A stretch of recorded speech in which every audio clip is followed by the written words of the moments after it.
بات شروع اس لیے یہاں سے کی ہے کہ جو اس وقت صورتحال بنی ہوئی ہے غزہ کے مسلمانوں کی صورتحال ہے، آپ کو پتا ہے ایک بڑا زبردست قسم کا قافلہ وہ کشتیوں پر سوار، پانی کے چھوٹے چھوٹے جہازوں پہ سوار ایک بڑا قافلہ وہ غزہ کی طرف پچھلے تقریباً 15 دن سے رواں دواں ہے کہ اور اس عزم اور اس جذبے کو لے کر کہ وہاں کے ظلم و ستم کو کسی طریقے سے رکوایا جائے، وہاں کے تشدد کو رکوایا جائے، اور بھی کوئی دنیا کے اندر اگر اس وقت تو یوں کہا جائے کہ مسجد اقصی کے ارد گرد بیت المقدس اور غزہ میں جو مظالم اور جو اس وقت ظلم اور زیادتیوں کا امال لگا ہے، اس پر پوری دنیا میں مسلمان اتنا نہیں بول رہا، وہ ظلم اور سفاکیت کا ایسا منظر بپا ہے کہ اس پہ پوری دنیا کا کافر بھی کھڑا ہے، عام کافر، عام قسم کے یہودی، عام نصرانی، عام لوگ جو ہے اس کے لیے احتجاج، دھرنے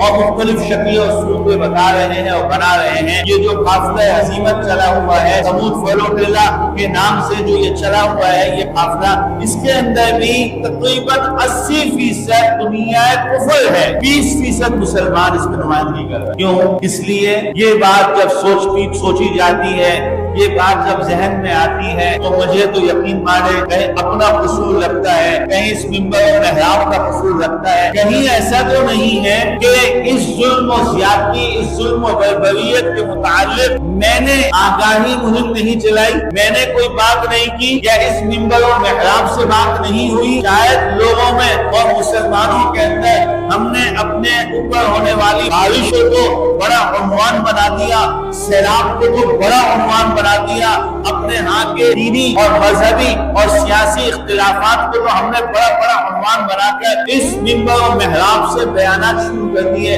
کہیں ایسا تو نہیں ہے کہ مسجد اقصی کا معاملہ میں بھی غافل، آپ بھی غافل، اور آپ اس لیے غافل کہ میں غافل، میں اس لیے غافل کہ حالات نہیں، واقعات نہیں۔ یہ سوچ اور فکر پہ آج میں نے اس مضمون پہ بات شروع کی ہے کہ بھائی یہ مسجد اقصی کا معاملہ کوئی چھوٹا معاملہ نہیں، بہت بڑا معاملہ ہے۔ رسول کریم نے امت مسلمہ کو اس کی باقاعدہ یوں سمجھ لیجئے کہ امانت دی ہے کہ یہ میں نے امامت یہاں کر کے اس کو اپنی امت کے لیے امانت بنا